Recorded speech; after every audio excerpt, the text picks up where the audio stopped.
All right. Let me make sure we're on. Maybe I should do a different. It's always something I notice like right after. I'll put gaming.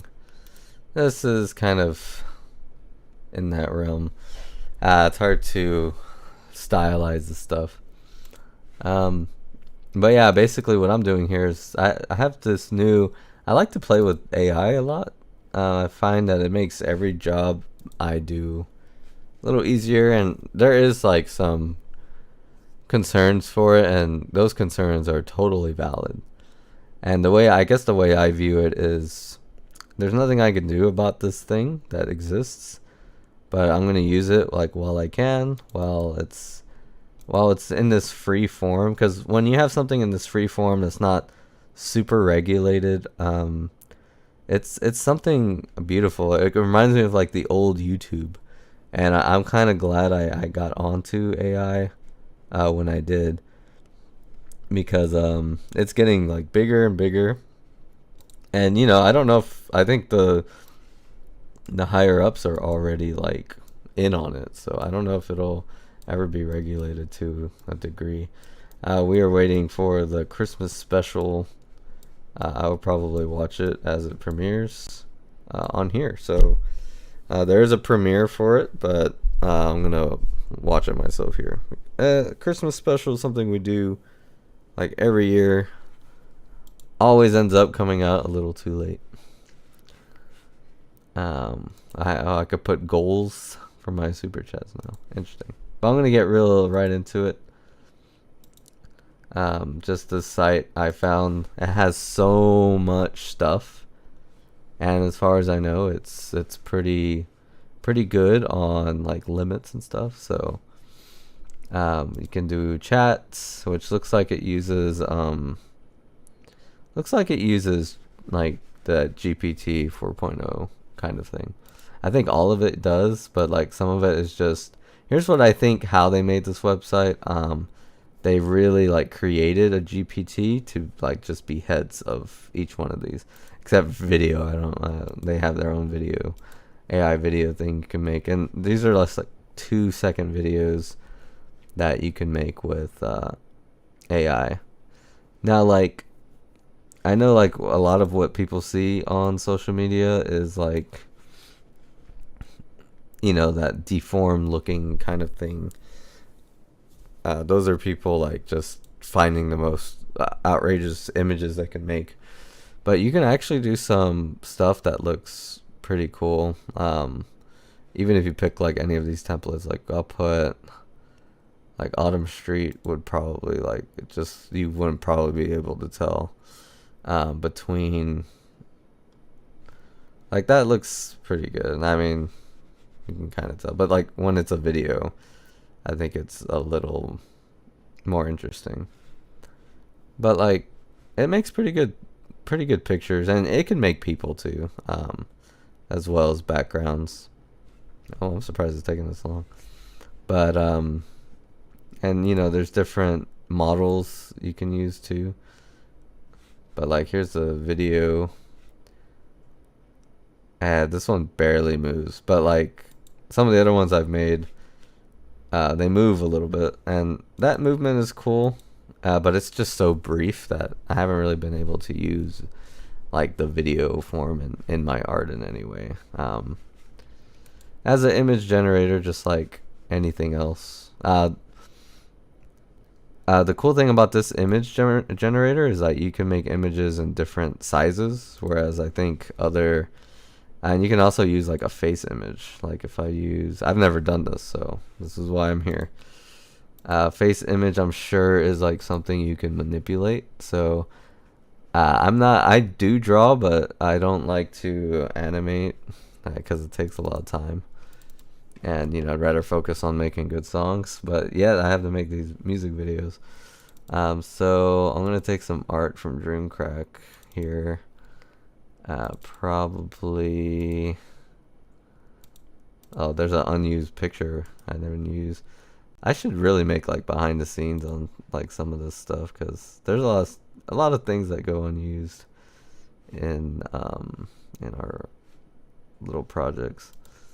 Let me, if I go into each one, I'm trying to remember like where I put any of these drawings. Nothing this game. Tribe. I'll just take this picture. I mean, I'm just playing with this anyway. So I have a face image. It's just us chilling. The three shadows. This is when Pocket Master had a backwards hat. This is an unused image, by the way. Pocket Master became a skeleton looking thing. Here he's just like, I'm like, that looks very boring. Pocket Master has the most intense song, and he looks just like a normal shadow with a hat. So I changed that later. But let's see. Original image.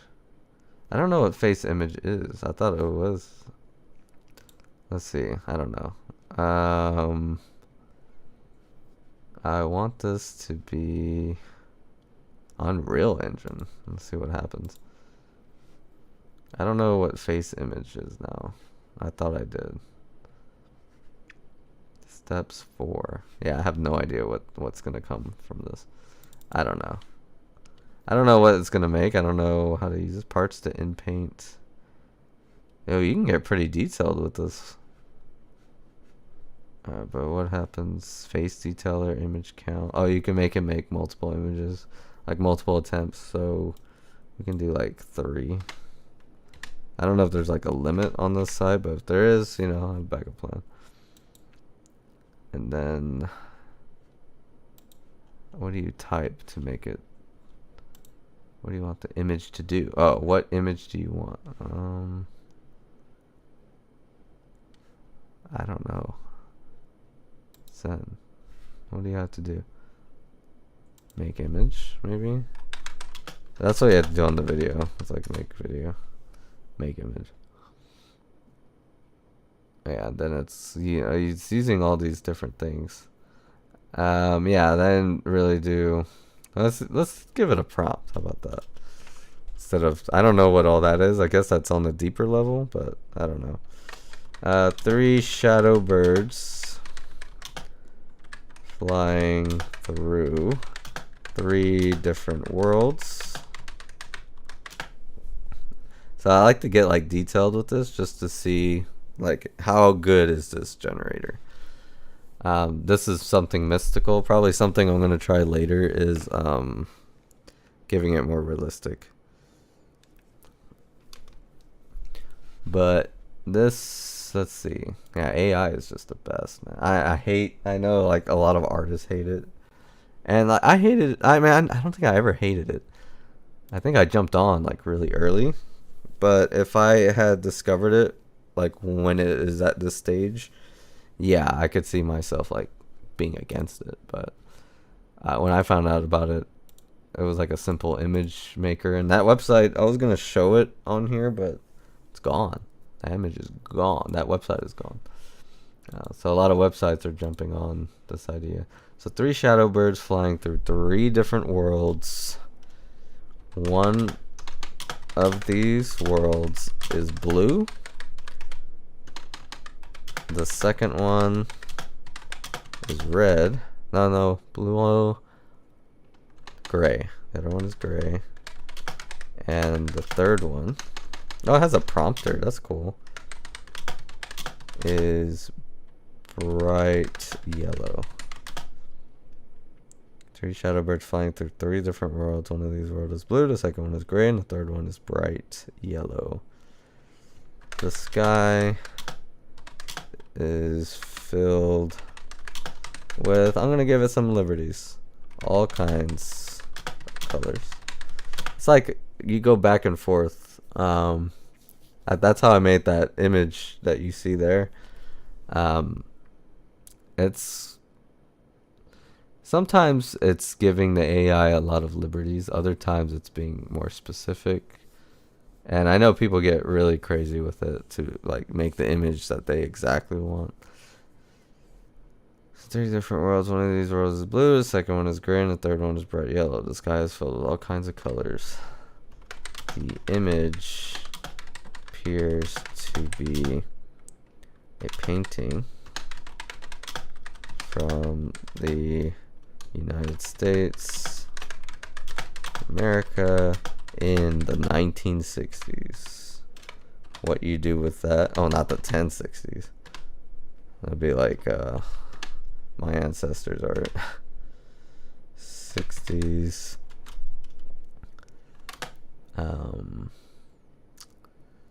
So I got 3 shadow birds flying through 3 different worlds. One of these worlds blue, some gray, third one's bright yellow. Skies filled with all kinds of colors. The image appears to be a painting from the United States, America in 1960s. What I hope it doesn't do is like put like canvas and then brushes on the side. I hate when it does that. I haven't used this image generator like this before, so it's really me testing it. But if it does that, then I see it coming.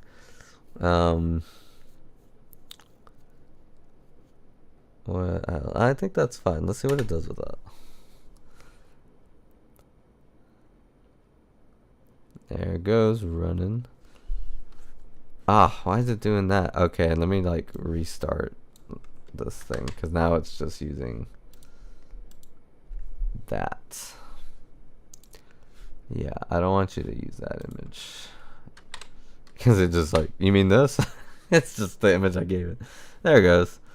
Okay, it did that pretty fast. There's hot air balloons. I didn't ask for that. The sky is filled with colors. There's the yellow. There's the gray. There's a green. There's the blue. So it's multiple worlds or these balloons. I really wish it didn't put balloons, but it did. But it does look like from the 1960s, especially that sun.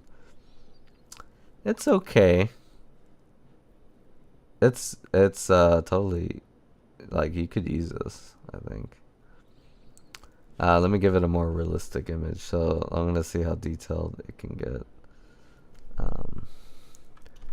A drawing of a man in the style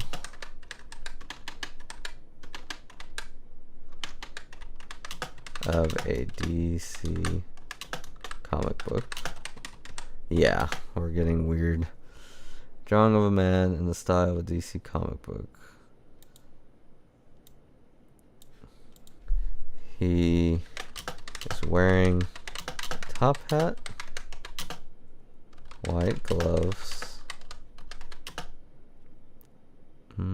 What else should he wear? What else? That's probably gonna be it.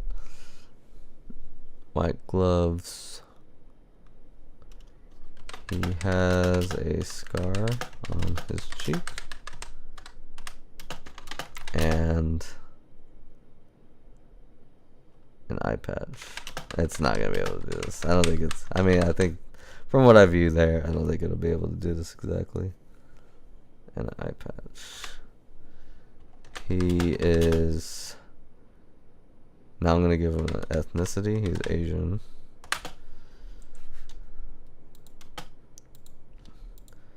He's Asian. And let me give an emotion in his face. And he's looking at the viewer. I'd say maniacally. And looking at the viewer sadistically. So he's not a good person. Let's see what happens. Okay. There's a scar. Scar kind of got messed up with the eye patch. Something I figured. But, like, this is also usable, too. He has a top hat. He has, like, a crack. Kind of a scar there. Maybe it's part of his eye patch. Maybe it's a really strange eye patch. But, like, you can fix that with, like, airbrush on Photoshop. You can, like, definitely use this image. You can get rid of the fingernails on the gloves, and, you know, there you go. You have your picture. But, you know, it has some, like, elements that you can get rid of if you know how to. Totally usable. But, yeah, this image generator is pretty good. And, yeah, you can get, like, you can get pretty good results on this The one I used this website for was this AI audio. There's also an AI game that I want to show too, because it uses pictures and audio. It's pretty good. I was playing it earlier, and you can even make up like the game you want to play, and it'll generate it for you, and it's insane. I'll show that one in a little bit, but I haven't used AI Story, so I want to try that out. Profile images in nature. Like, what even is AI Story? Generate images, generate videos, generate audios. Reference image. See, like, what kind of story would you like? So I'm just going to answer that. I want a story about 4 teenagers who become ninjas with years of training. I'll do this. Teenagers who become ninjas. The story goes through years of changes. So it's like, be as descriptive as you can. Goes through years as they harness their skills. See, like, this is like a series, like, I think. So I want to see what it can do. As they harness their skills. One teenager is named Bilbo. I don't know. And is a male. He likes retro arcade games. The other is Anna, a female. It's important to put the sex of them. I noticed, like, if you give it names, like, sometimes it gets the pronouns wrong, like on the other one I use. So, and is a female. Yeah, he likes retro arcade games. The other is Anna, a female who likes skateboarding. The third one is a male named Brian who likes art and painting. The final teenager you can create on your own. So giving it some liberties, seeing what it does. The main villain is a robot samurai named I should probably give him a Japanese name, right? I was gonna give him Bob. I'll just call him Bob. Why not? It's not like it matters. But, like, you know, you can get pretty detailed with AI. Main villain is a robot samurai named Bob. I might just give it that. So let's see what happens. I could keep going with this, but, you know, I just want to see the results. Alright, does it make a picture? Yeah, look at that. 1, 2, 3, 4, 5. I got the number of teenagers wrong in the image. Well, let's see how it does with the story. It's probably more accurate. The flickering neon signs of the retro arcade cast a lurid glow on Bilbo's face as he expertly navigated the labyrinth levels of his favorite game. Outside, Anna effortlessly landed a kickflip, her skateboard a blur under the city lights. Nice. I like it so far. Meanwhile, Brian, headphones on, meticulously blends colors on his canvas, capturing the gritty beauty of the urban landscape. Now it's going to make its own character. Completing their unlikely quartet was Kira, a bookish girl with a surprising talent for parkour and a photographic memory. Nice. See, that it's going to help that character become a ninja. Unlike my ideas. So it's working towards that. That's cool. These four teenagers, bound by an unexpected destiny, were about to become something far greater than themselves: ninjas.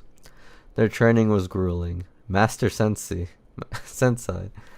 a wizened old man with eyes that seemed to pierce through deception, pushed them to their limits.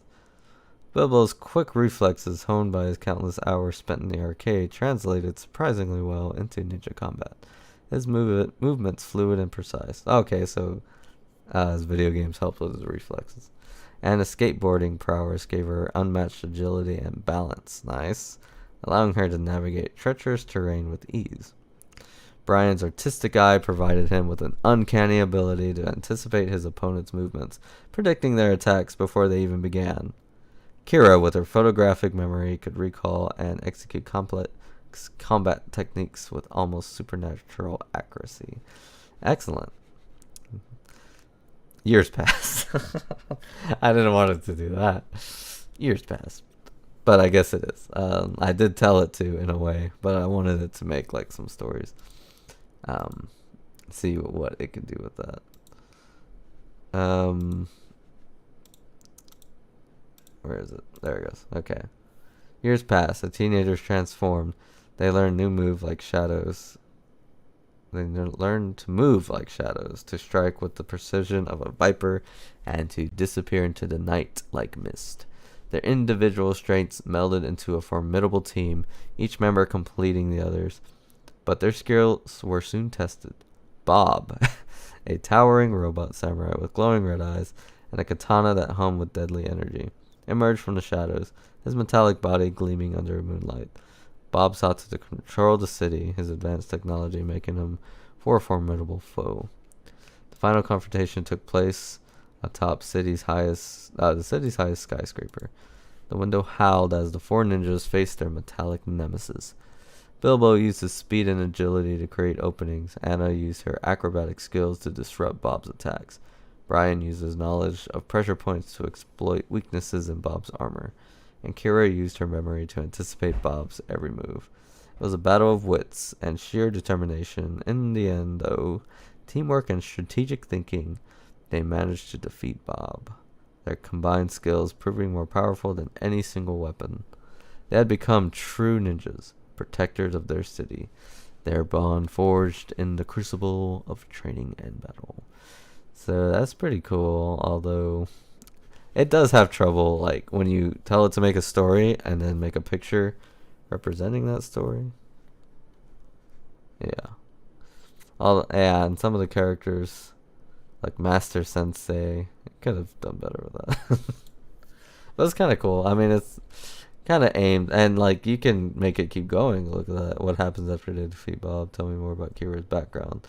Describe the final battle in more detail. Like, you can make it just keep going. And so I want to know about Kira's background. So Kira is the character that it made on its own. The original prompt was, I want to make a story about four teenagers who become ninjas and they harness their skill. I gave it some characters here, but then I said the final teenager you can create on your own. That's Kira. So let's see. Kira is a wisp girl with perpetually ink-stained fingers on the shock of bright purple hair. So, like, oh, it even made a picture of her. That's actually pretty neat. So, like people say, like, you shouldn't use AI to write your stories, but you could use AI to help with your stories. So if you're making, like, a story about ninjas that you want to make, and you just, like, running out of ideas on, like, a new character, see what AI comes up with, and then, like, you can do this. So trading shadow organization founder, let's see what it has, and then, like, I'm gonna give it some ideas, because I want to see if you can, like, add to it instead of picking these. Because with the other AI I use, you can do this kind of thing. I think you could even tell it to make images if you wanted to.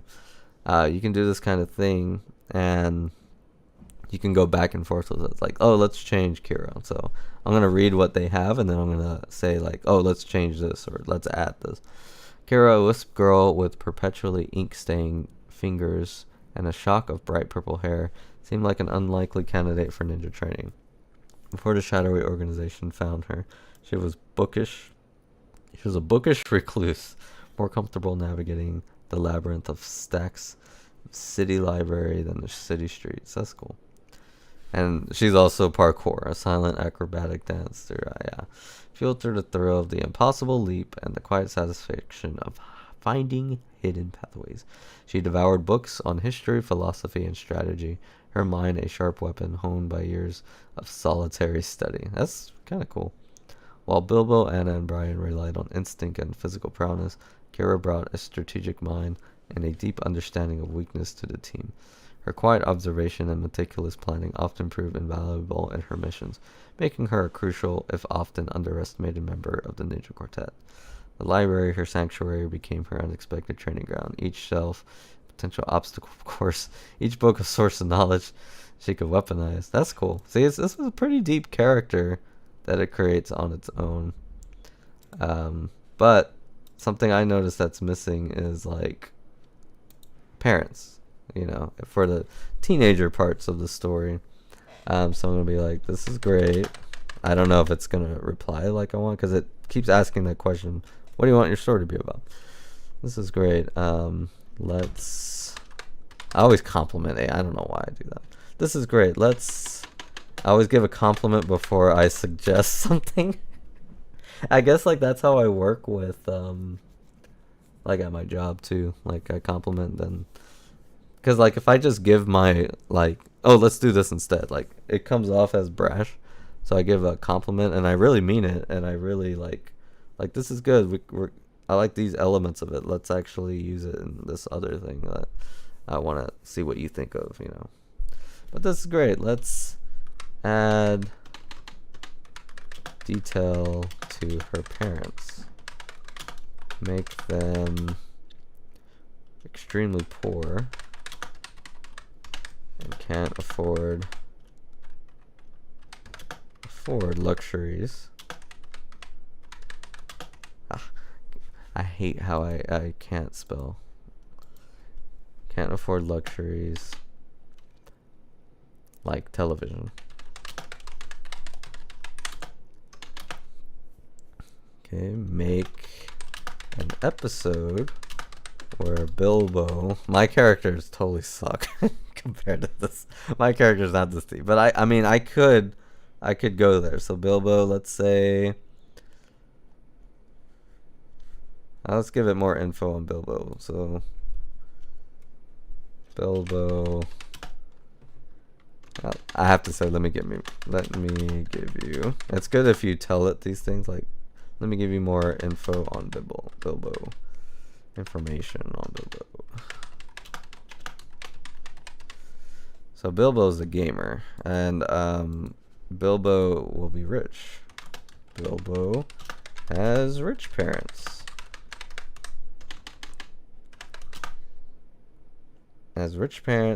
And doesn't understand Kira. I want you to make an episode of this Ninja Quartet where Kira and Bilbo meet for the first time. So this is how you work with AI. Like, notice I'm not just saying write it and then okay, I'm gonna publish it like some people do, because everyone wants to make a quick buck. Like, if you tell it to if you say write a 300-page book, oh, it'll write a 300-page book. Will it be good? Probably not. There'll be all these kinds of plot holes in the story. There'll be like it's not gonna make like a extremely good story. It can, but you have to bounce your ideas off of it, and that's what I'm showcasing here. And like, I think this is why I think artists should kind of take in. I feel like you can probably do the same with images. Like you can tell it to make an image, it'll make an image, but you can also give it your own art and like try to make it alter. It's not as good as like writing though. Writing with AI is like really really good, and I hope images like get to this level. Um, but I mean, images like this image is pretty good, but you know, her fingers are all fucked up. Like 1, 2, 3. Make an accident where like you can make a reason for fingers if you want to include that image. Um, so you can work with the pictures in that way. All right, let's see how it does. If it does, okay, it does. Okay, so you can give it advice other than the ones that it picks. I wonder if you can do that for the games too. So let's see how it does. Oh, there's Bilbo. That's a guy from Lord of the Rings. Kira, a wisp of a girl with. Oh, it's adding on. See, it kind of misunderstood something. Ink stained fingers and a shock of vibrant purple hair perch precautiously on a crumbling rooftop. Oh, it just describes her that way. It's kind of comic booky. I like that. The city, a glittering, unattainable tapestry below. Her parents, worn down by years of back-breaking labor and meager earnings, couldn't afford the luxury of a television, let alone the latest video games. Her entertainment came from the city itself, a concrete jungle she navigated with the grace of a phantom, her parkour skills honed by necessity and fueled by dreams. I like how she does parkour. Bilbo, on the other hand, lived in a world of plush carpets and gleaming screens.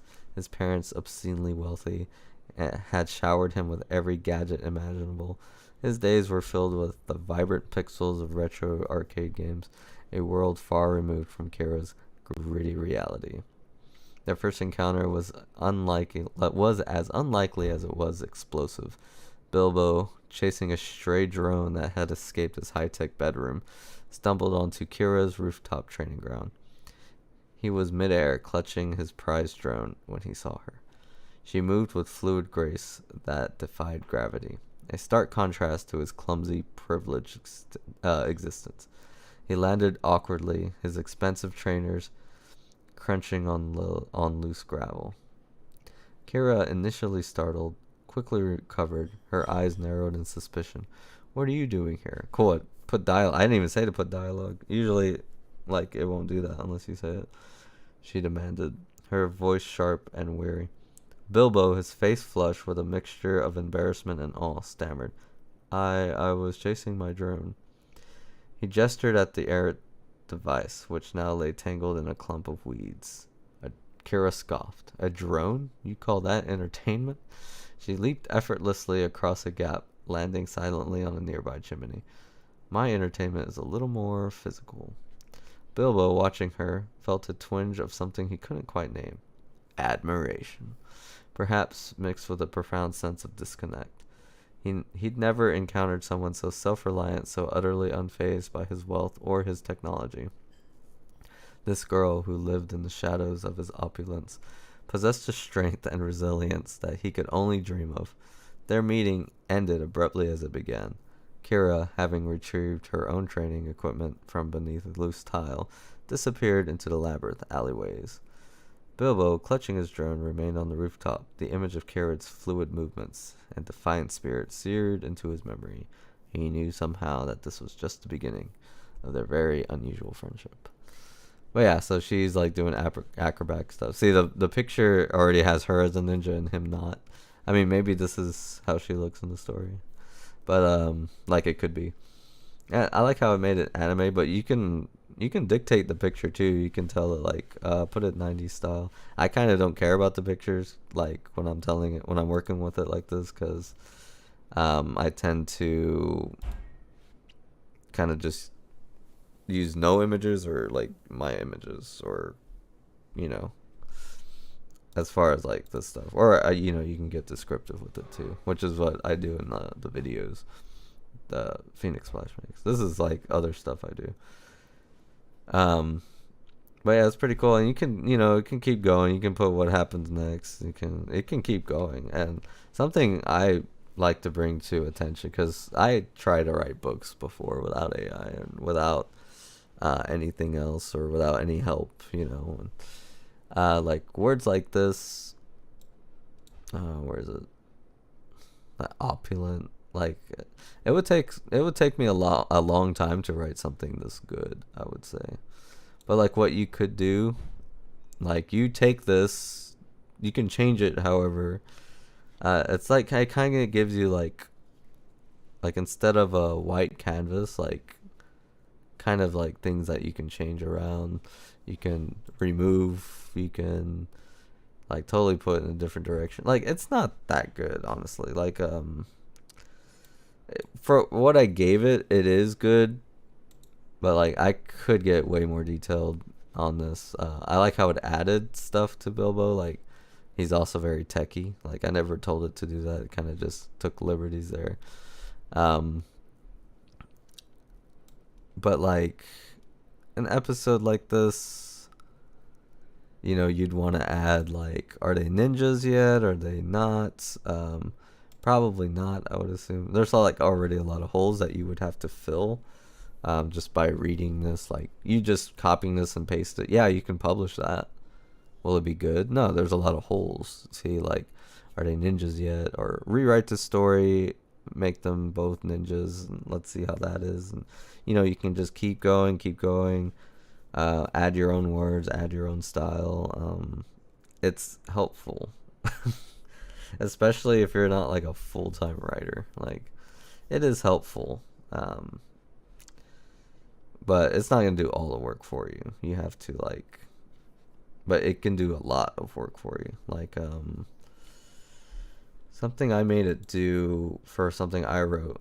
This guy was a doctor, so I gave it the paragraph I wrote, and I'm like, I want you to add detail on the surgery because it would take me a long time to research things exactly what I want that doctor character to do, whereas AI will do it like in a heartbeat. That fast with probably more resources than I do, like in terms of like researching how those processes go, because it probably looked at textbooks, and it took from textbooks or reworded from textbooks and applied it to my story, which is pretty cool. I think on the other AI you can actually see the sources it uses, which is really cool. But yeah, this is something you can do on this website. I could go back and forth with stories. I think I'm probably gonna keep using my other AI because it already knows like all my characters. It knows like pretty much everything. I think it'd be cool to let it make a character for my book. I never tried that, but because something I like to do with Chris, as you see, is I like to collaborate with him. Like some of the characters in my book are his. I think like two main characters are characters he created, that he put in his stories. I'm like, let me put them in this story too and see how they do. So I love working and like collaborating with creativity, and AI is like something that I could do that with like very easily. Like it created this character Kira. I created Bilbo in like 5 seconds. Yeah, like the characters I use, I've developed for years. These characters I made in a few seconds. But like you bounce back and forth, and you can just keep going. Like even if you just want to do this for entertainment, like at this point, I want to be entertained. I'm not gonna contribute anything. I can just say, tell me more about Rob. I could just pick these. So it can pass the time. And look at Drew Bob again. Let's see if Bob looks the same. He looks a little different. There's a little few details, but I mean Bob can get updates, right? So now it's given a little backstory on Bob. Created by rogue scientists obsessed with the samurai code, Bob was intended to be the ultimate protector. Program error twisted his sense of justice, leading him to believe that only through absolute control and elimination. So like, that's pretty cool. This is pretty cool. I don't know if you can save these chats. I probably have to like update or whatever. I'll publish to the internet. Go for it. I probably have like a whole bunch of different stories that people have made. People probably get really, really deep with this. But like, you can keep going, focus on the relationship between Bilbo and Kira. Tell me more about Bob's creator. Describe a fight scene. Like, it could keep going. I don't know what this is. I know people use AI to get their news too. Viking news. Oh, Vikings, like, I love wrestling, so let me see what it does with wrestling. Are there any new wrestling companies that may try to compete with WWE and AEW? You never know. Yeah, it just gave me a bunch of wrestling news. So this one's not that good for news. I mean, it does give me like a whole bunch of things I could click on though. I guess it's saying no in a way. Future remains uncertain with the shifts and power dynamics between the major players. So if you're interested in, okay, it's not so bad. So it's not gonna give me exactly, like, it's not gonna have an opinion on anything. It's gonna like you can say like, I want news on Singapore politics. This is how I get my news from AI. See, and then it'll give you like Singapore politic news. And you know, it's kind of cool. Like, you wouldn't get this news from like anything that just gets thrown at you. But yeah, you can get Singapore politics. You can I want news on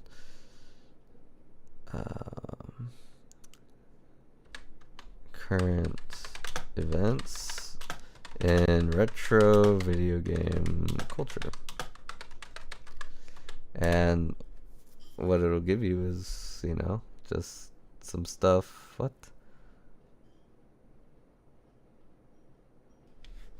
Oh, retro studio. What did I say? Oh, retro video game culture. Boy, I didn't say DVDs. Yeah, there's nothing about it. But I mean, like, you know, like, give me Singapore politics. I guess you gotta be simple with it. It can't be like me and try to test it. You know, I want like, it's such a very specific thing. Like, what? Here, Blu-rays? You want that? News on companies that make musical instruments.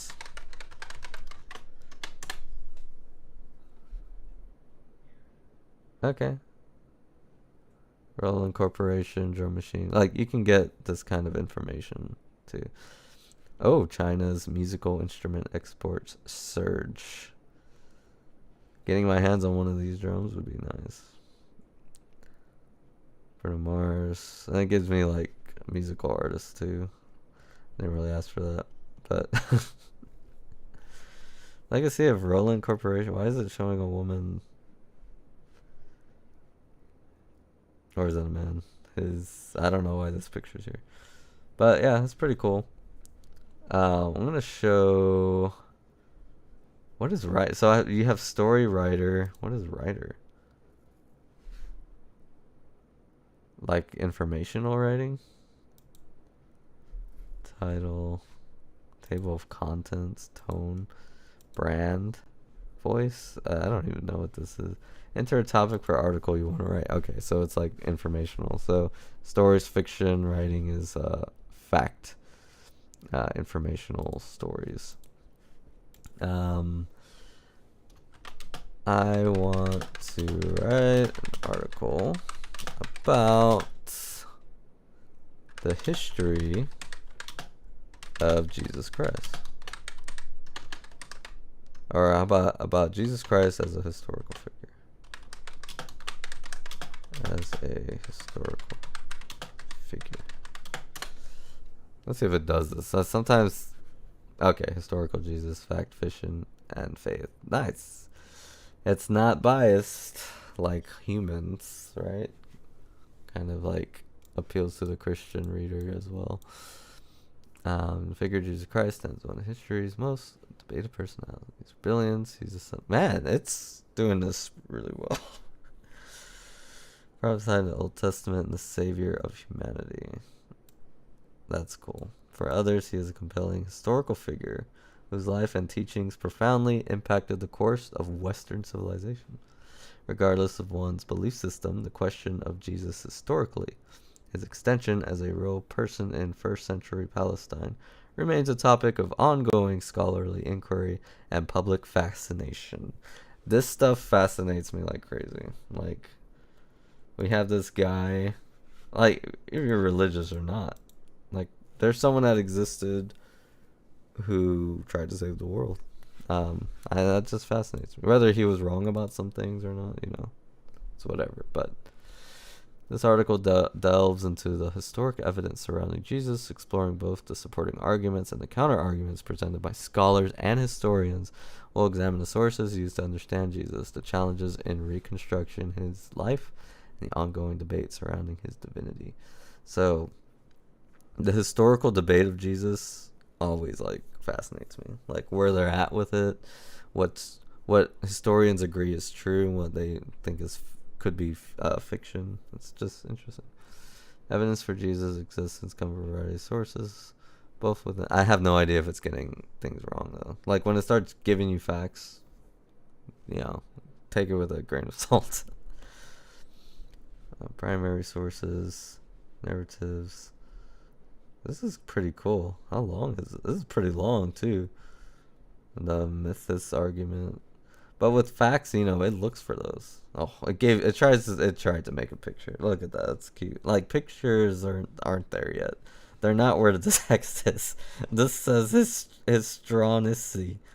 And this says Amy Visser. I don't even know. What's happening here? What? What's that? But it's supposed to represent, like, this argument.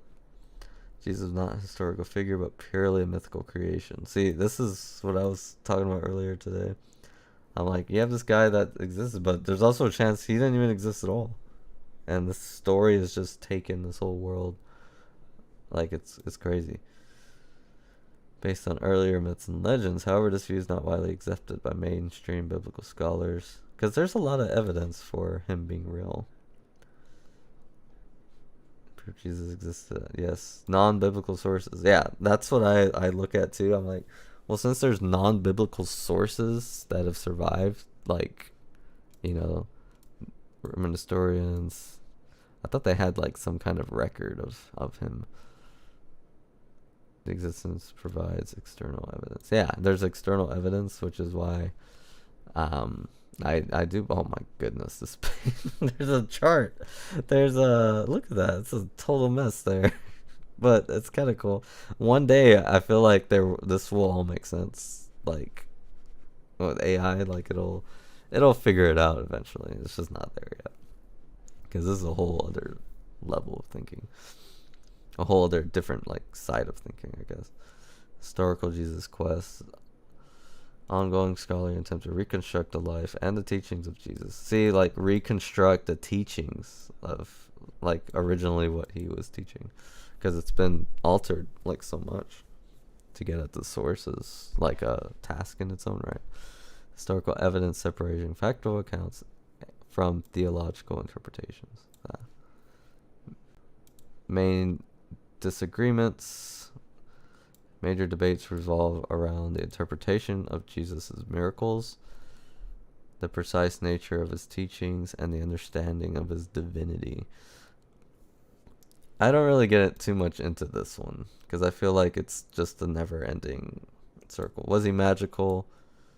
The only way to know is, like, the only way to 100% know is if, like, you had video evidence, and that's impossible to get. So, because, he didn't live in the time of cameras. You have to go by what people say.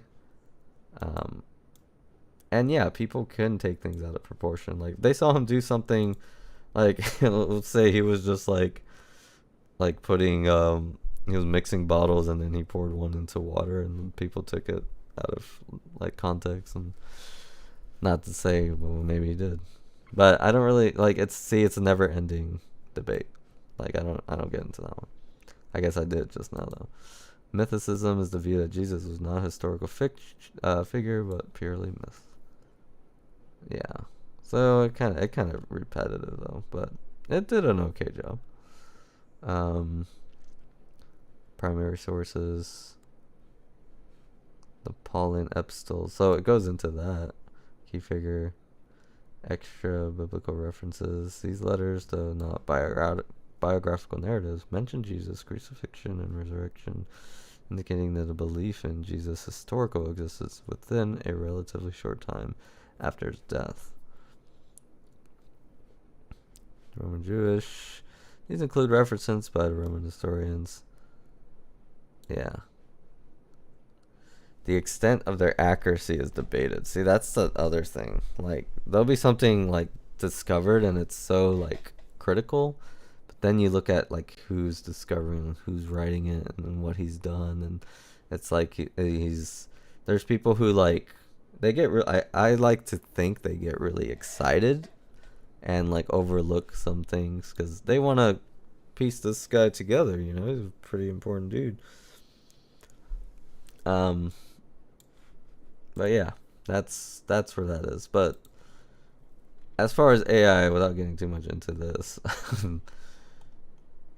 it did a good job, I think. Like, if you want to just know about something quickly, let's see. Article about the Game Boy. Like, look how fast it does it.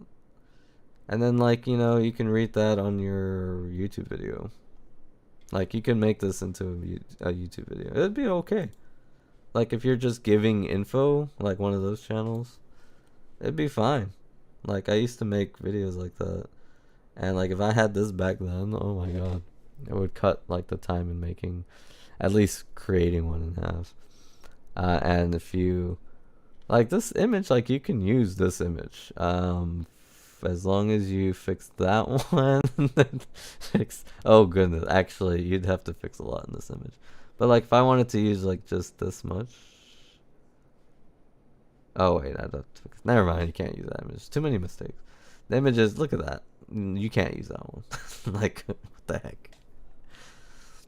Oh, I like, this is my favorite Game Boy, the monstrosity Game Boy Pocket. But like, you can use these images as like a template. Like, you want a collection of Game Boys, you can find one, ask the permission, whatever. You want an image of someone playing a Game Boy, which probably exists. If not, you just take a picture of yourself playing one. If you're writing about Game Boy, if you have one, you probably want to have them if you're making these types of... Look at that Tetris. It's like if you're making an article, like, these images are more like something that you should make, like suggesting something you should make, rather than you actually use it. But of course, there's probably people who just use those images because it's so fast to produce. And yeah, it's getting close to time for our what do you call it? Video. That reminds me, yeah, because this video is coming out today. It's our Christmas special. I think it turned out really good. It's the start of a new dream called Unify. And yeah, this is our new song. We haven't put out a song in a while. We've been working on songs, but you know, I feel like it's just about, like, we need to think better on our releases. And like, did I successfully do that with this? I don't think so. As far as like the release, you know, trying to time a release on music is like really hard. But yeah, it came out. It's coming out today. It should be on Spotify soon. When it does, I'll put one of these pictures for it. But yeah, the new dream is Unify, and there's like 2 more or 3 more songs.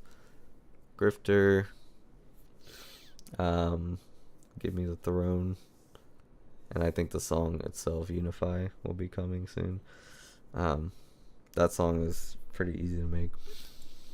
But this is the first of them. It'll be like a little EP, and I think the EP version will be different than the single. Yeah, just another set of albums coming.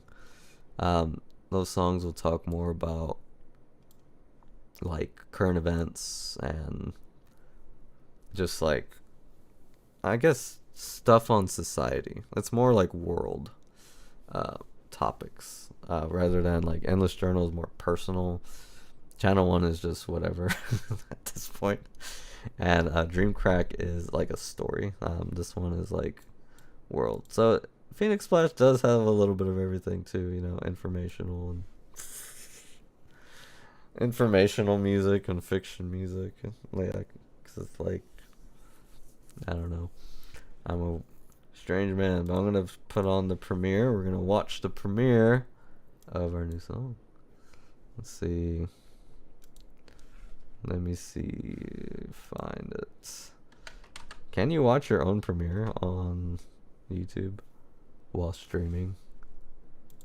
You should be able to, right? What's the song called? The song is called The Real Jesus Christ. That's what the song's called. I don't know how I saw that message. But yeah, it's called The Real Jesus Christ. Alright, it should be playing right now. So in today's world, reliable internet is a necessity, not a luxury. For 45 years, Blue Stream Fiber has been more than an internet and TV service provider. We're trusted partners to the communities we serve, bringing savings up to 50%. Now we're bringing our 10-gig fiber to the home network to Houston, guaranteeing our performance, plus support from... I forgot. I probably shouldn't like play an ad. Oh, I'm seeing my live. Let me get out of that before a feedback loop goes. Let's see. I go to videos maybe? There we go. Premiere. Alright, it's coming. Make sure y'all can see it. You can hear it.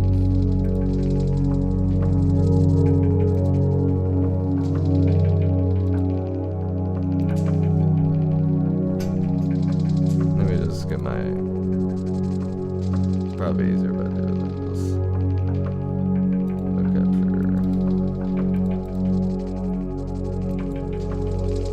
here. 50 seconds. When did I hit the premiere? Should be premiering now.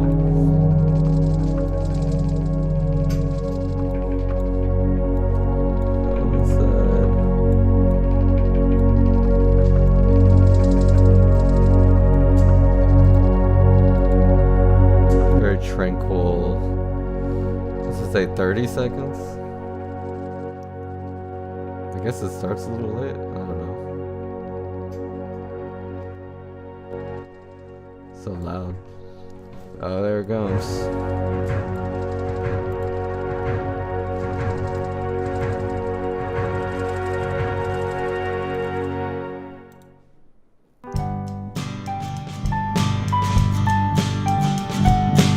That's pretty neat.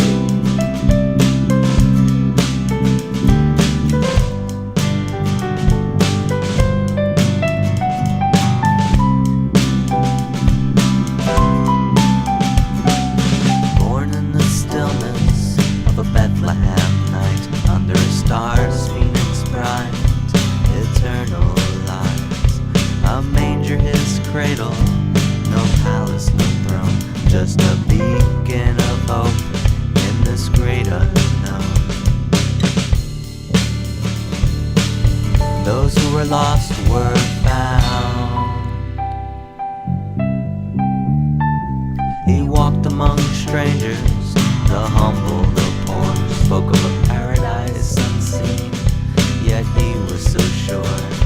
Crowds gathered in wonder and followed his words, but rulers saw danger in the power he stirred. They feared revolution and the loss of their control, and so betrayed by a kiss, by a friend turned cold, for power and silver, his Romans cross the name. We still believe the real Jesus, in loss we gain. The crown of thorns, the world's disdain, yet mercy and grace will forever remain. But upon a Romans cross of pain, I still believe the real Jesus, in loss we should have gained.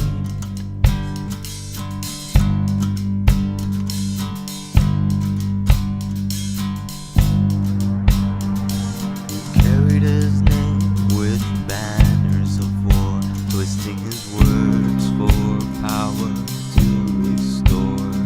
The crusades marched with swords we claim, a kingdom of God and his name in vain. And overseas we sailed with a cross, claiming new lands, no matter the cost. With faith as our shield, silence the cries, turning his teachings into conquest and lies. Devil danced as our empires grew.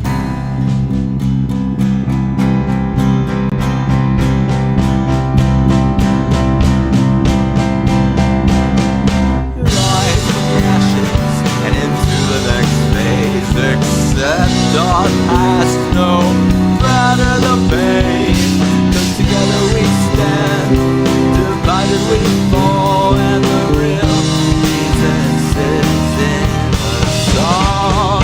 The resurrection is a metaphor, just look in the mirror and Christ is reborn. For I'm me, and he's me, and he's you, and he's we.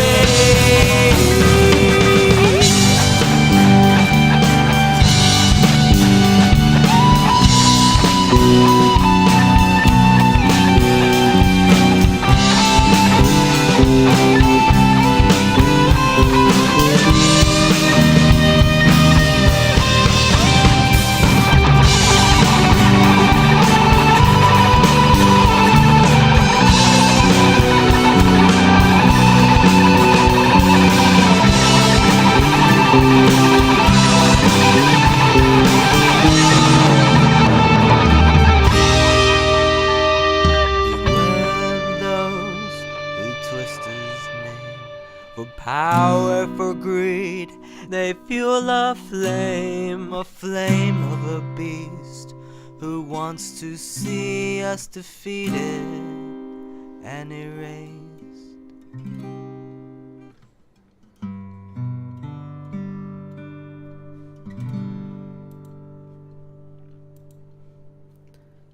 And yeah, if you listen very closely at the end, you can hear a metronome.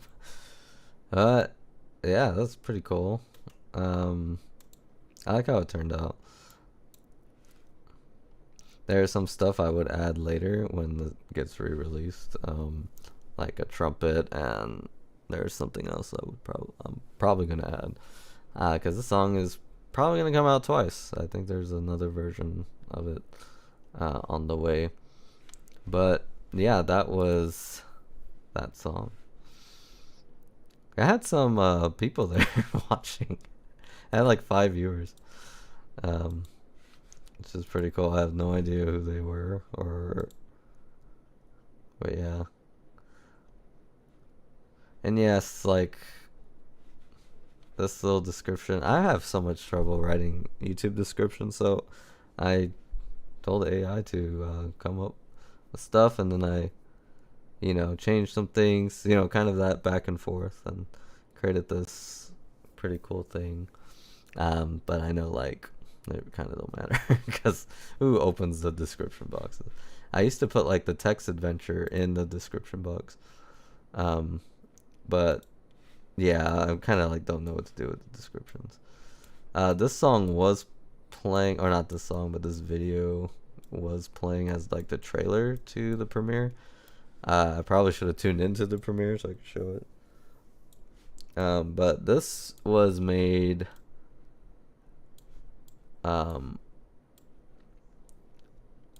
like the writing, like I had written something and then I put it through AI and told it to like add some this, add that to it, kind of going back and forth, and kind of made this kind of thing going. And I do have like a module that just knows all my lyrics, all my stories, like that I write, and it just kind of knows a little bit of everything that I'm making creatively. And yeah, I think like this particular video, I think the background audio, like the water sounds, is made by the AI. The music is not AI though. Something I'm not like. I have tried music AI, and like for the most part, it's not been good for me anyway. I think it's because like the music is the front of the creativity, so it has to be like very specific. So I haven't done that yet. I have played with it, like I kind of play with all AI. I played with it. It makes like cool background music. Like if you want a song for like a scene that you're writing for, I think it does okay at that actually. Like if I told it to write like an underwater song, I don't know. I feel like this song that I made like fit perfect. It's just a random background song I made just for fun, and it fit this water perfectly. But like the writing of this, it's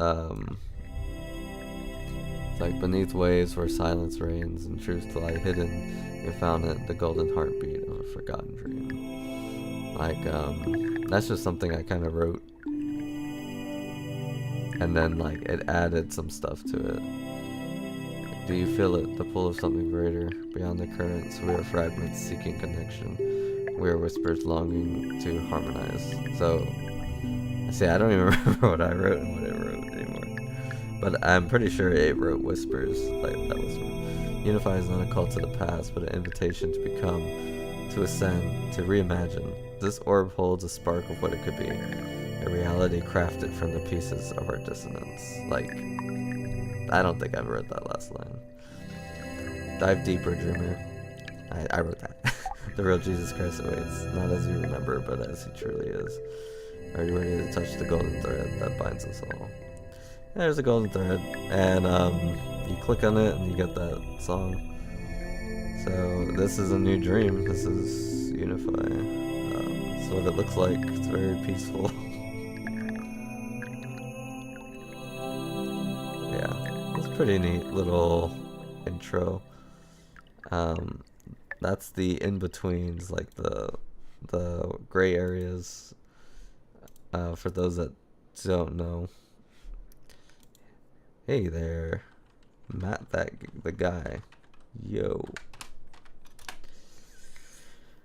And yeah, that dream is just very peaceful, I think, in some ways. I think there's gonna be like unsettling areas of it, like with Grifter. I'll probably have to make it a little like you're deep in the water and it's scary, whereas this song is like you're in the water, you see some light, and everything's calm.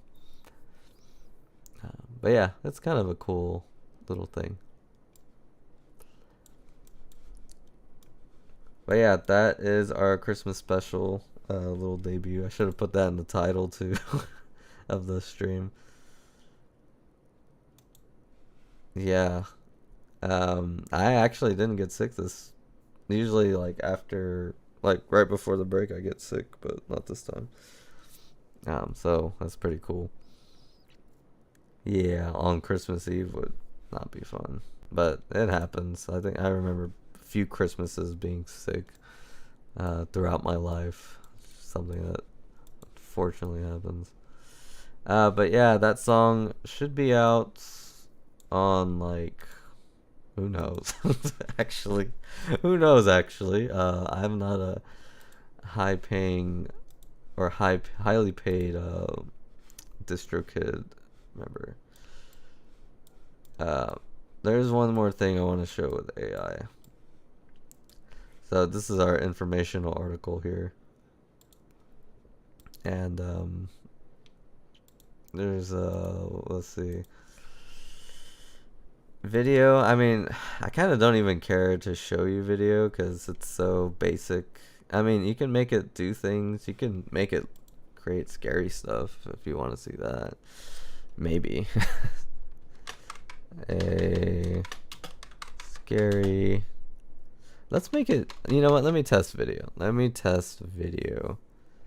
Because so far I've done just backgrounds, which is what I use most of the image for. Background kind of things. Sometimes faces, because faces creep me out. Let's see. Make. How about a shadowy? I'm gonna prompt it like a photo. And the styles of a 90s anime. That's my test prompt. If it could do 90s anime, like something that specific, then it's good. It can't. I don't know. Let's see. Am I even showing you this? Yeah. Okay. Okay. There we go. And it's 90 styles of anime. Make a fight between a robot and a ninja. Now, it only make 2-second videos. It really is like nothing. But, you know, maybe it'll be like just part of that fight. So, that's what it has an image of. So, is that 90s? Yeah, it's a little upper date. Scan an image is required. What? See, and then it just deforms.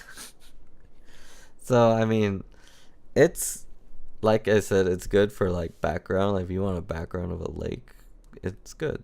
Although I filmed one, so I didn't need a background of a lake. But if I wanted to use a background of a lake, I could have very well done that. But you see this, like, who's gonna use that? I mean, you can edit stuff. Like this image is cool. There's nothing super wrong with it. But like, what the heck is this? Can anyone figure out what this is? Like another robot, maybe? But it looks like some of the, I don't know, man. Like that's just a weird thing. Now the audio is cool. I don't think I've showed the audio.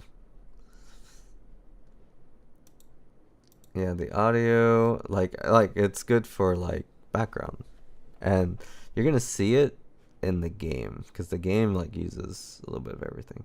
Transcription. Oh, like if you talk like someone's speech, you can. Okay, that's actually pretty cool. Like if you're, I guess, watching a long video and you want to read it instead for like work module. Yeah, like if you really, you can always, you know, whatever. Translator, that's cool. This can come in handy if you're abroad, especially if you can talk into it. Yeah, it looks like you can. It looks like this could be on phones too. Yeah, I think it's pretty cool. Like you'd probably get here on a browser.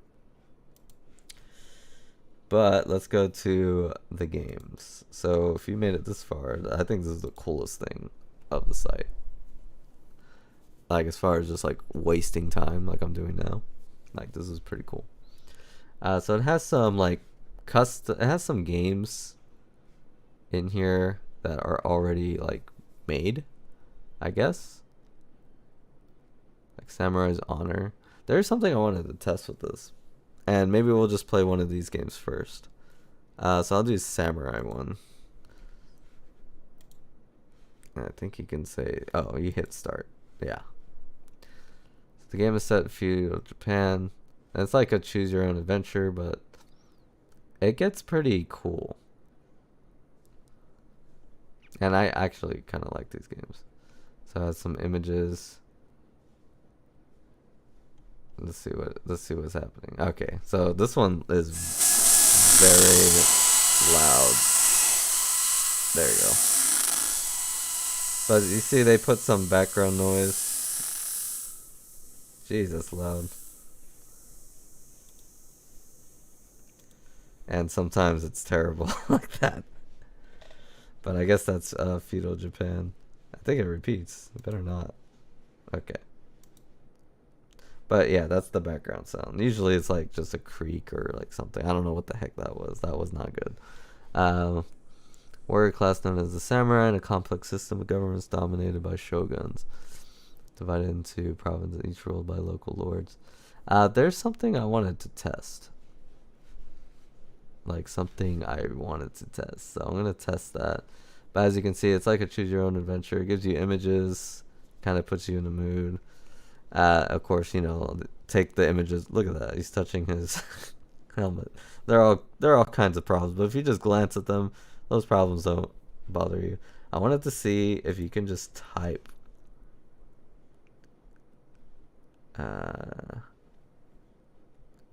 Like, instead of picking one, you type your answer. Help a villager in distress, risking your own safety. I guess let me know what's going on first. Because I actually want a creative answer, excuse me. Dominated. During this era, Japan was divided in various provinces, each ruled by local lords, or daimyo, which pledged loyalty to the shogunate. I'm going to pronounce these words wrong, aren't I? I think so. I think I am. So forgive me. Political intrigue was rampant, with shifting alliances, betrayals, and power struggles. This is like a political game among the daimyos and their samurai. The samurai practice various forms of combats. Kenjutsu often settle disputes or engage in battles for their lords. So I am a samurai, I'm guessing. Zen, Buddhism, and Shinto, yeah. So it's art, culture. Step into the shoes. Oh, so it's just like, what do you want to do? Okay. Engage in political. Participate in a local tournament. I'm going to say find myself a... What should he do? See, that's the issue. I'm going to say he wants to go fishing. Or fish with a local. So it really does. Wow. So you can just, you don't have to choose. You can just type your own thing. That is really cool. Yeah, we're fishing. Okay. See, take the pictures with a grain of salt there, but that's kind of cool. You hear a conversation about a plot against the lord, your lord, just as you consider your next move. A Remo samurai ambushes you, questioning your motives. Your choice can now either secure your safety or put you in grave danger. Yeah. Just as you consider your next move, a rival samurai ambushes you, questioning your motives. Okay, and then you can just confront them. For feign ignorance, try to escape, challenge them to a duel, offer to ally with the rival for information. Invite him to meet.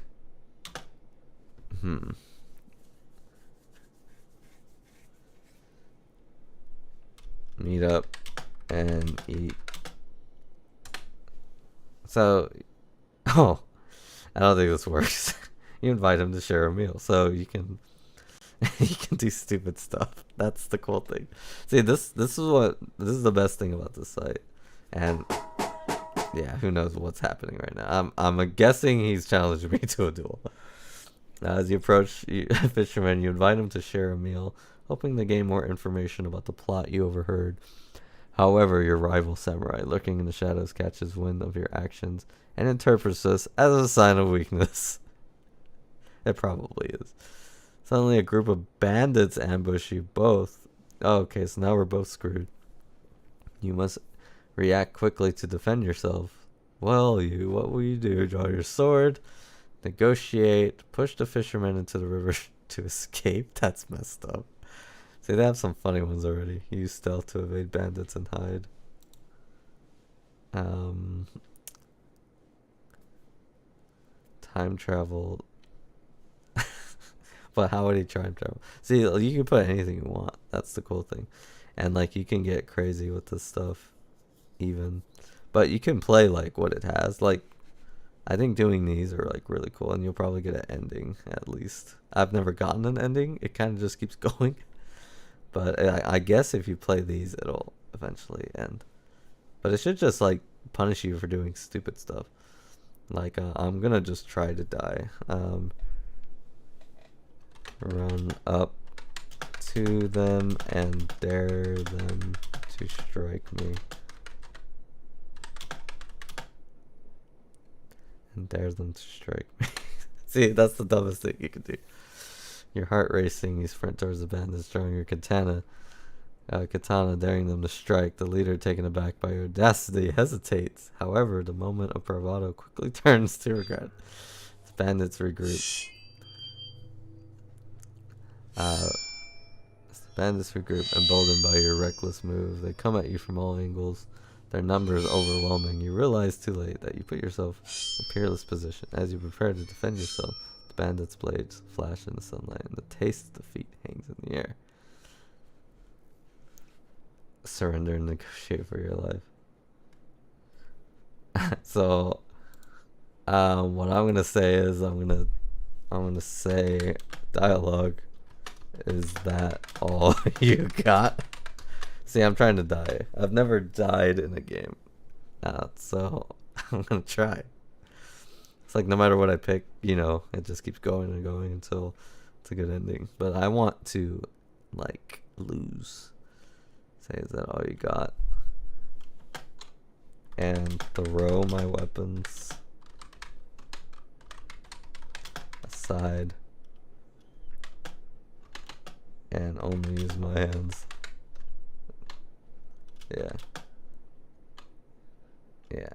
Yeah, throw my weapons aside and only use my hands.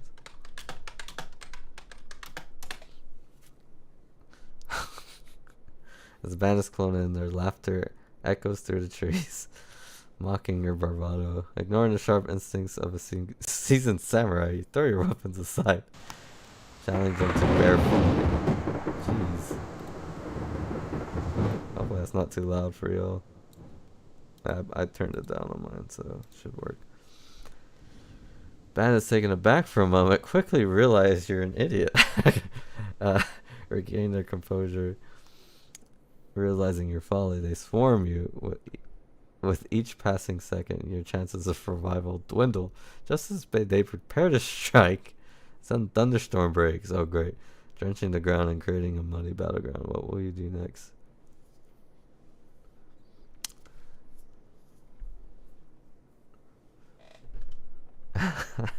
How do you die in this game?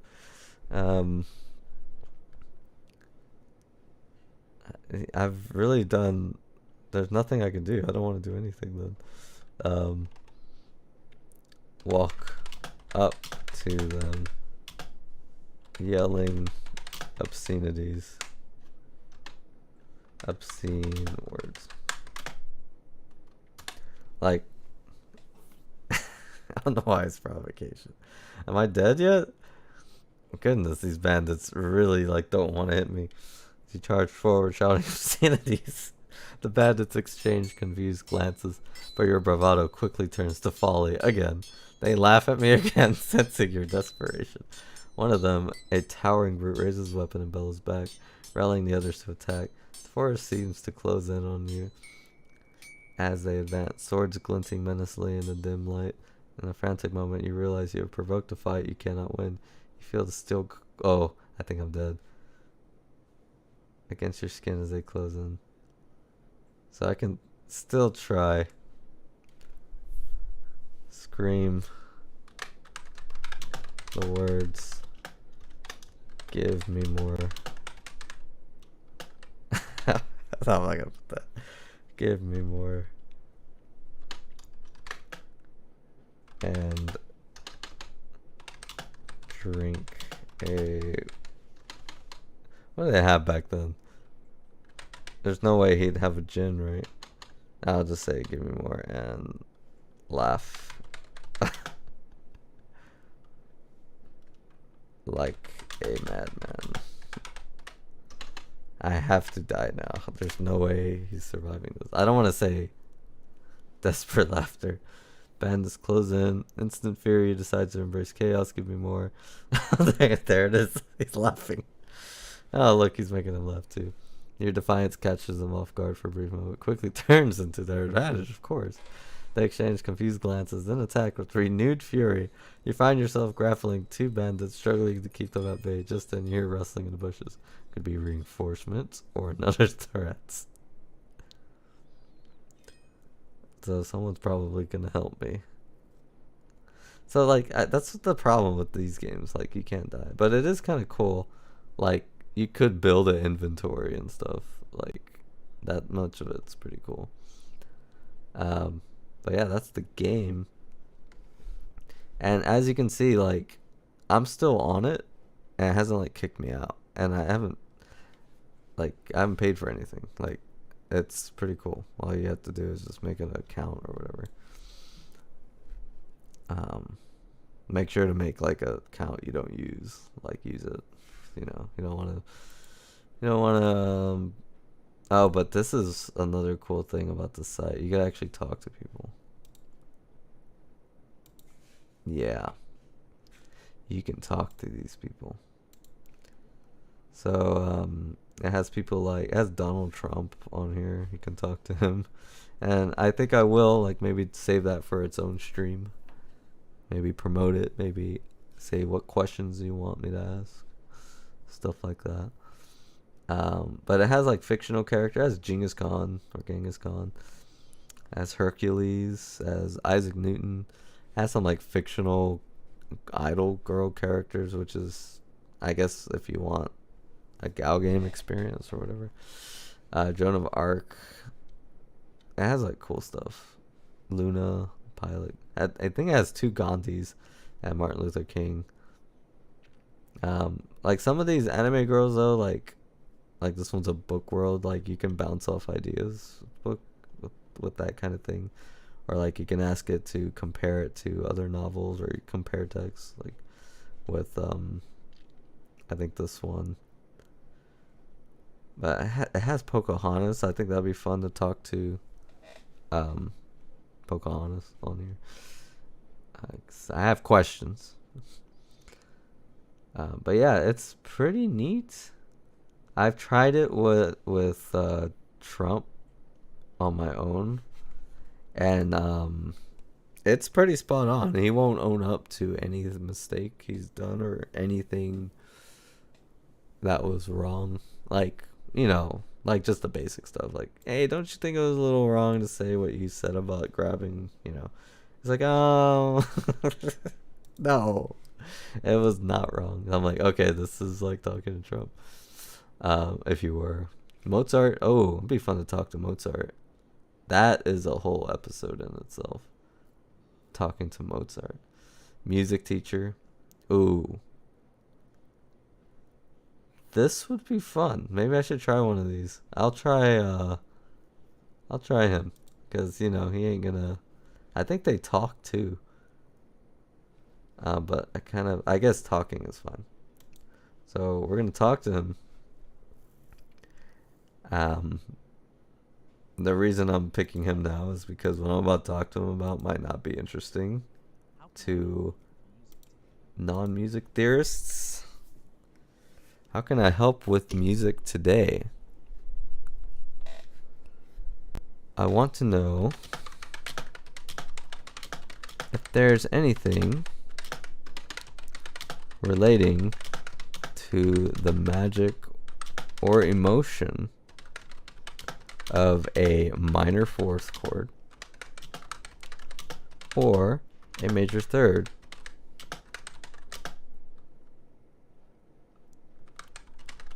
during chord progressions. Are there, because, you know, he knows everything. This is my question. Are there early composers? I also want to ask him about like indigenous music theory too. See if he knows. Are there early? He probably does. He probably will just search the internet. He'll probably cheat. Oh, composers who use these chords in the same way a band like Radiohead would. Let's see. Great question. Emotional qualities of music. Oh, he's going. He's processing. The minor fourth can create a sense of tension or yearning. Yeah. While the major third conveys joy or resolution. Bach and even earlier, such as medieval Faulkner, explored similar harmonic relationships. Why isn't he talking? Oh, he is talking. He's just quiet. Such as in medieval polyphony, explored similar harmonic relationships. Bach often used dissonance Hurry and up, man. resolution effectively, which can mirror the emotional complexity found in modern music, like that of Radiohead. Process. While the specific sound of a minor fourth might not have been termed that way, the principles of tension and release, as well as the emotional weight of intervals, were certainly present in their works.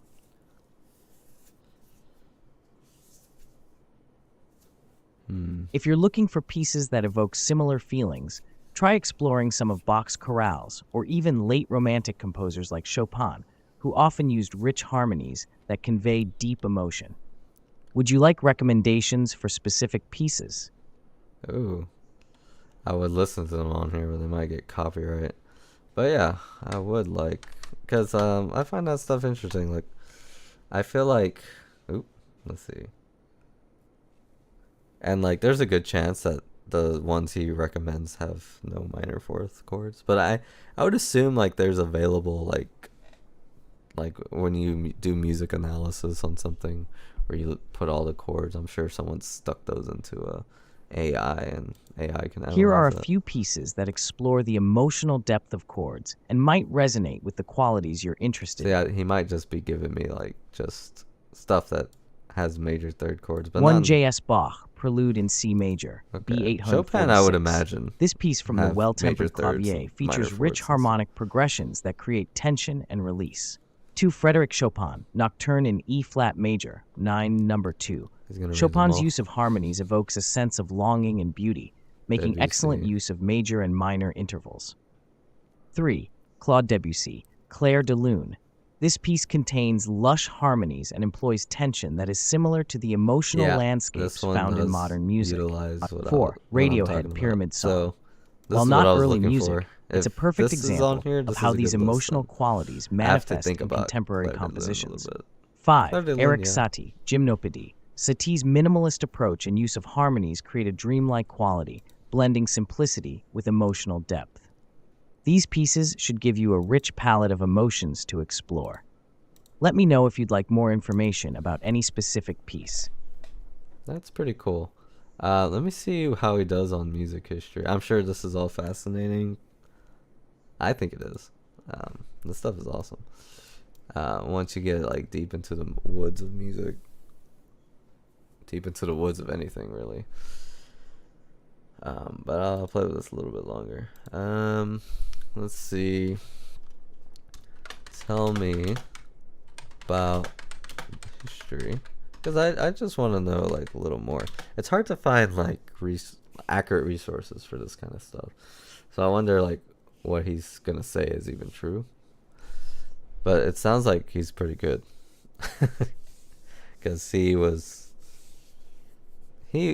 compared Radiohead to classical artists that use the same styles or same techniques, and even recommended particular songs. Which one of them checks out?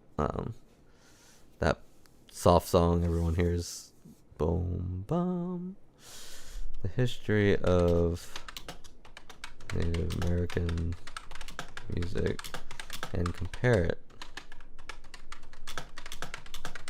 The history of, this is me testing it, I guess. African. This is the questions I ask myself at night, you know? African music before Western influences. Talk about techniques. Techniques used. Scales. The music theory. I don't know why I said scales. Specifically the scales I'd like to compare. The music theory, the instruments, and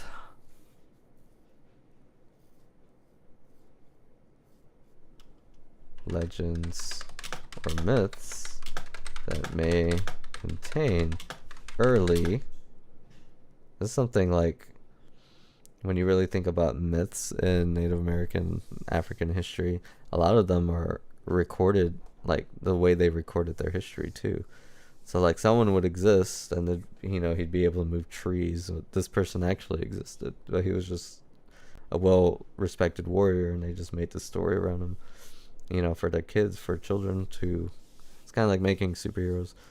So like there's these musicians in these myths and legends, like this guy who plays like this flute, and he can get any girl, and it's like, it makes you think like, oh, that's an early musician.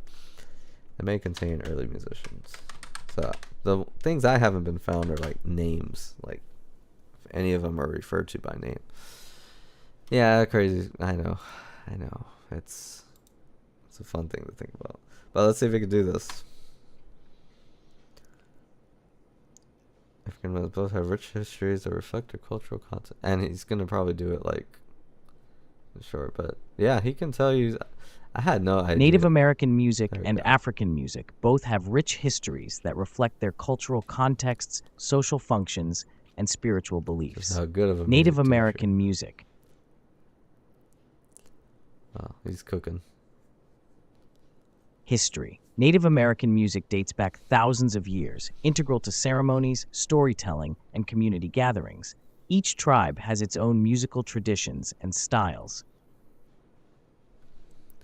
Techniques. Traditional techniques often include call and response patterns, vocal improvisation, and the use of percussion instruments. Singing is often accompanied by dance and rituals. Scales and music theory. Many Native American scales are pentatonic, 5-note scales, which contribute to the unique sound. The use of repetition and variations is common, creating a meditative quality. Instruments. Common instruments include drums, like the powwow drum, flutes, rattles, and various types of stringed instruments. The drum is particularly significant, symbolizing the heartbeat of the earth. Legends and myths. Many Native American cultures have myths surrounding music.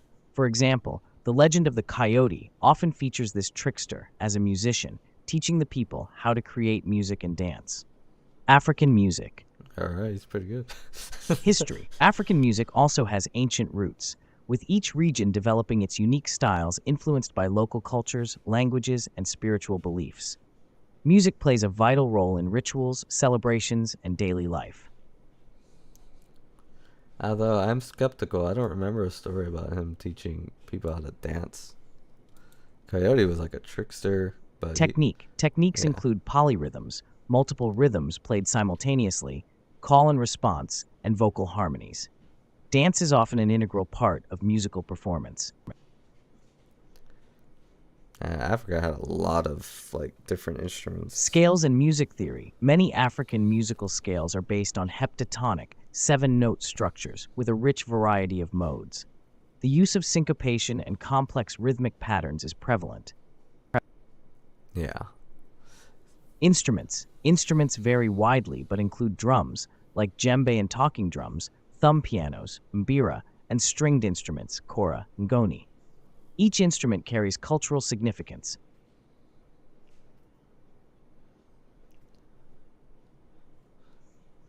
Legends and myths. African mythologies often feature musician deities, like Ogun in Yoruba culture, who is associated with creativity and the arts. Stories about trickster figures, like Anansi, also highlight the importance of I don't music know if and it's very good storytelling. with the legends and myths. Comparison. But I While don't both know. Native Maybe- American and African music maybe. prioritize community, spirituality, and storytelling, they differ in instrumentation and rhythmic complexity.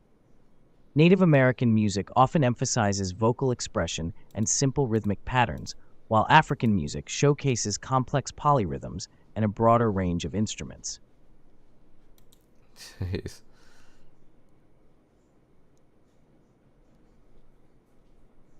Silver.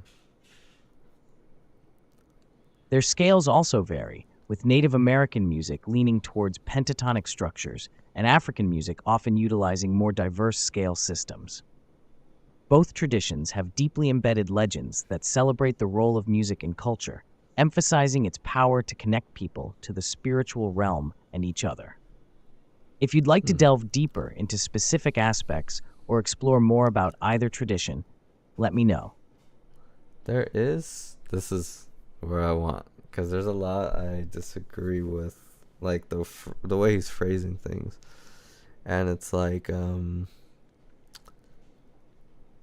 there's something I have a problem with. Oh, okay, this is what we want, a debate with a music theorist. I'm like, so far it's hard to disagree with a lot of what he's saying. I know he got the myths probably wrong, but that's fine. But let's see. This is the music beast I was talking about. There's a little bit in here, but I wonder if I could bring it out, the AI. How would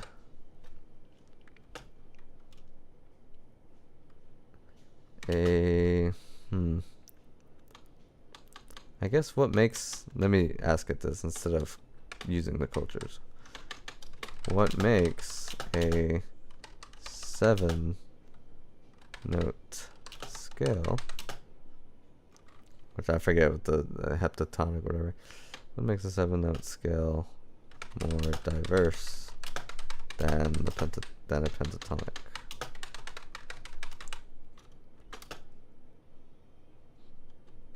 Did you use this word because it has more notes or more melody diversity as far as what can be created?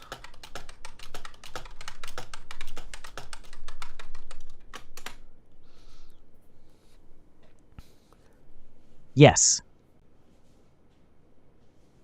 Okay. Scale more diverse. I meant that. When I referred to a 7-note scale as more diverse than a pentatonic scale, Let's go. I meant that the additional notes provide a wider range of melodic possibilities and harmonic colors. Key points. A 7-note scale allows for more unique melodic lines and variations because of the extra pitches available. This can lead to richer and more complex melodies. Harmonic complexity. With more notes, you can create a greater variety of chords and harmonic progressions. The complex word I don't This have can a enhance problem the with. depth of the music, richer allowing for more word. intricate That's the opinion, arrangements. You know, Modal this is what music theory variations. is filled with. Many When you see 7-note opinions, scales can be organized into you start different to modes, see the like beast Dorian, of Phrygian, music theory. etc., each with its unique So character. I'm gonna ask it questions. This about adds those to the words. diversity of musical expression. Cultural context. Different cultures have developed unique 7-note scales, such as the diatonic scale in Western music, which can lead to various styles and sounds. In contrast, pentatonic scales, which typically consist of 5 notes, are simpler and often evoke more straightforward melodic lines. They are widely used in many musical traditions due to their consonant sound and ease of use, but they have less potential for harmonic complexity compared to 7-note scales. If you'd like to explore specific examples or applications of these scales in different musical All right, I'm contexts, gonna bring feel up. free to ask. I'm gonna just let it know that I'm having trouble with your words of richer,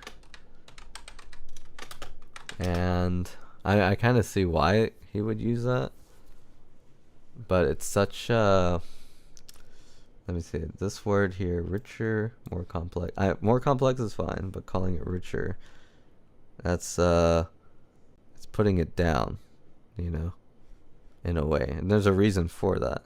There's a reason why music theorists and experts will put down like 7-note scales, 5-note scales, 3-note scales.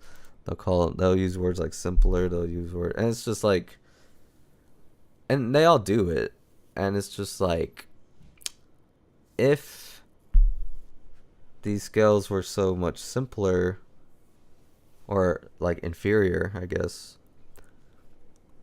then why are they used in pop music a lot compared to like what is considered the best? And you know, in music context, the best is most complicated, I guess, but you know, the world doesn't work like that. But yeah, this is what you kind of deal with. So I'm trying to do words richer, and it took me a while to finally get him to say things I disagree with, because it was going on and on. And I'm like, yep. But it's just like the tiny stuff here. Sure. And I know the diversity of music expression. I'm okay with that. But richer.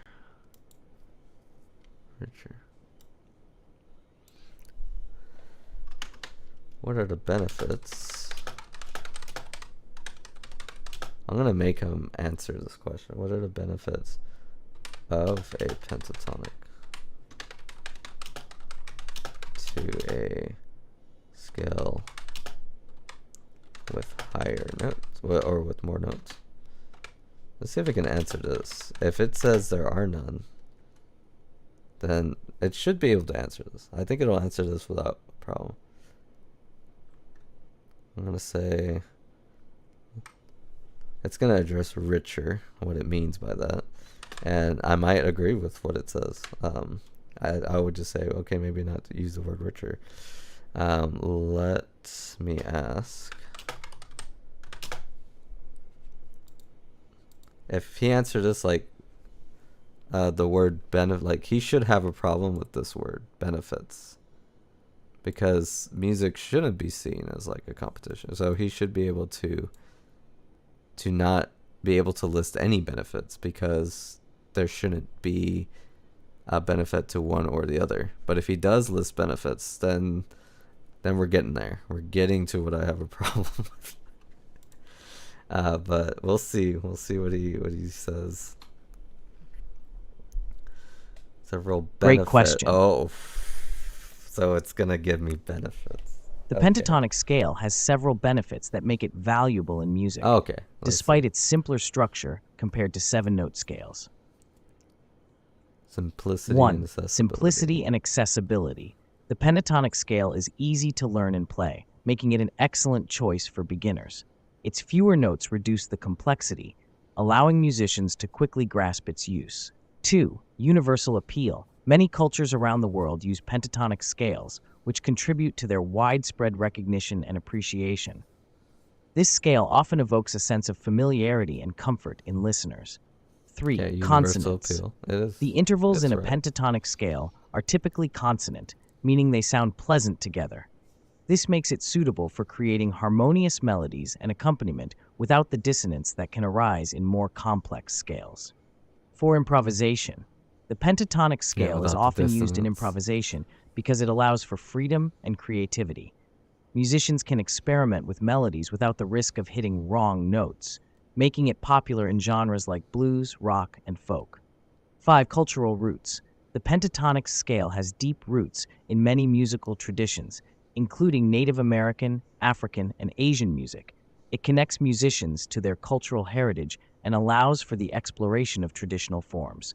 In summary, while scales with more notes can offer greater harmonic and melodic complexity, Greater the harmonic. pentatonic Oh, I scale guess provides complexity. When he simplicity, uses that, it's beauty, fine. and accessibility, Right, making it a simplicity, beauty, powerful and tool in a accessibility. musician's Okay. toolkit. Would you like to dive deeper into any specific aspect? So, since there is an absence of consonants, this debate's getting stupid. Like, who cares about this stuff, you know? But like, this is where I'm at with music theory. And when you, I know it, you know, I know it to a point where it's like I think it's all dumb, but it is fun to go into this kind of thing. I'm gonna ask it one more question, then I think I'll be finished. Since there's an absence of consonants,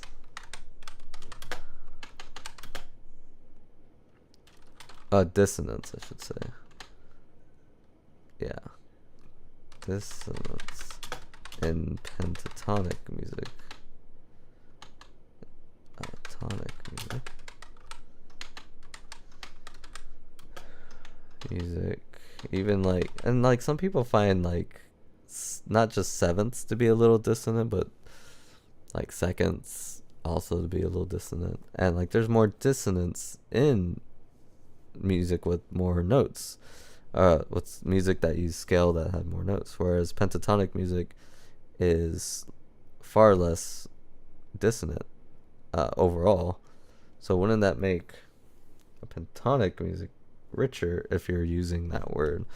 Absence of it, make it more rich. What did you mean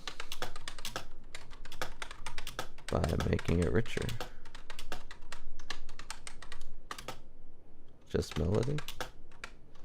Even then, yeah, what did you mean by making it richer? Let's see if he even knows what I'm talking about. I meant the scales with more notes, like 7-note scales, can create a wider variety.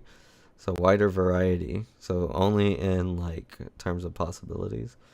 However, this not applies to pentatonic ratchet. When I referred to Okay. richer in the context of music, Now he's I talking. meant that scales with more notes, like 7-note scales, can create a wider variety of harmonic and melodic textures. However, that does not imply that pentatonic music lacks richness. Rather, it offers a different kind of richness. See? Richness in different contexts. 1. Harmonic variety. A 7-note scale allows for more chords and harmonic progressions, which can create complex emotional landscapes. This complexity can add depth to the music. 2. Melodic exploration. The additional notes in a 7-note scale can lead to more intricate melodies and variations, making it possible to convey a broader range of emotions and ideas. 3. Consonance and clarity. So In it's talking contrast, about it the as a pentatonic tool, scale's but not consonance as, like, creates a sense of clarity you know, and simplicity. from a tool This can make the aspect, music feel more direct and rather than, accessible. like, a The richness listener here aspect. comes from the strong, harmonious sound that resonates with listeners. 4. Cultural and emotional resonance. The use of pentatonic scales in various cultural contexts often evokes feelings of nostalgia, spirituality, or connection to roots, No, which see, can be yeah. profoundly rich in its emotional impact. In summary, richness can be understood in multiple ways. While 7-note scales may provide more harmonic and melodic complexity, pentatonic scales offer their own form of richness through clarity, accessibility, and emotional resonance. Each has its strengths, and the choice between them depends on the musical context and the emotions the composer wishes to convey. If you have further questions, Okay. feel free to ask. But all of this, like the choice of words, that the reason why he's using it, and or why he's like, here is the composer perspective, harmonic variety. So it's a 7-note scale is more richer than a pentatonic scale because a composer can use harmonic variety. That reasoning there kind of highlights where music theory is. They see everything as a tool for the composer rather than what it actually does to a listener. And I think when you're a composer especially, you have to kind of break out of this mindset and ask yourself, well, what does a pentatonic scale do to the listener who doesn't know what notes are, who doesn't know what anything is? And you get a different picture. You get this cultural and emotional resonance. This is, if he was saying a pentatonic scale is more richer than a 7-note scale, this would be his reasoning here. The use of pentatonic scales in various cultures evokes feelings of nostalgia, spirituality, lack of dissonance and clarity, which was the reason I gave. He used it on his, stole my thought here, making it more accessible.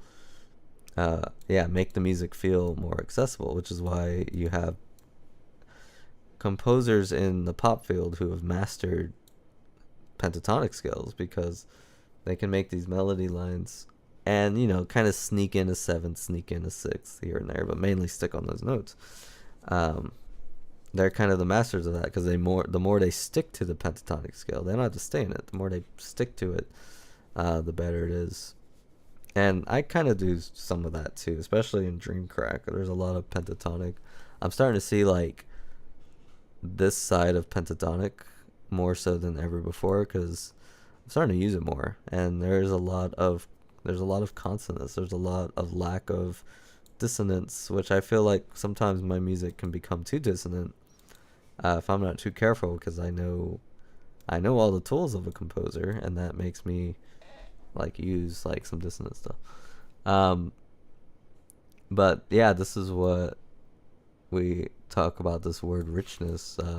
In his original statement, he used the very first reasoning for different contexts, harmonic variety, talking about sounds from a perspective of a analytic composer rather than a casual or even a attentive listener. I think that's where you get these opinion words, and like, what is more great, an 8-note scale or a 5-note scale? Well, 8 notes because it has more notes you can use, but you're thinking about it as a tool. But yeah, so this guy will be very fun to talk to on my downtime. But there is other people. I think you can create people too. I forget. Oh, maybe not. I thought you could. But yeah, you can talk to Steve Jobs. You can talk to a punny. What? An Oreo cat cake? What? What is this? I don't even know what this side. Oh, this is this more stuff? How much stuff does this thing have? AI words, AI name, AI PDF summary. That's a lot. A headshot? Is that a headshot? This thing has like everything. YouTube summary. Ooh. Oh, it makes... Oh, I don't want to do that. That's not fun. Oh. Let's see. Actually, there's a lot you can do here. Game character design. I didn't even know it had all of these. Oh, it has the make people hug. This thing has everything. That's crazy. Car design, furniture design, voice cloning, text to speech, music. This is pretty cool. Face video. I don't even know what that is. That is AI name. What does that even mean? Oh, it could just generate names. Let's do a baby. Let's make the language. Let's do a Spanish name. Number of names 10. Starts with. You get a lot for J's. I don't know. Let's do a L. And it could just generate a bunch of names. Oh, style. Innovative. Minimalistic. I don't know. Similar sounding names. So it generates names. Okay, that's cool. And it gives you a bunch of names that start with L. Oh, okay. So if you're needing to name things like book or something, I'd probably do that too. Or song. Maybe I could do that for songs. But yeah, that's pretty cool site here. It's called appgiz.ai. I'll kind of make it bigger. Let me put it on. Switched off of it and I switched back. So it's like, I'll put it up here. Yeah, it's pretty neat. It's really good. That's probably the best AI site I've found, I think. But yeah, it's a pretty cool site. But thanks for watching. I'm glad people watch this, and I'm glad people watched the debut of that new song. But I'm gonna call it here. I hope you all have a good Christmas Eve. I wish I had my antlers, but they're somewhere. I think they're in my car. I got the lights in the background though. But this has been fun. Check out our stuff everywhere. YouTube. I'm gonna try to get on that Instagram more. And yeah, this is Hatman without a hat today, signing off.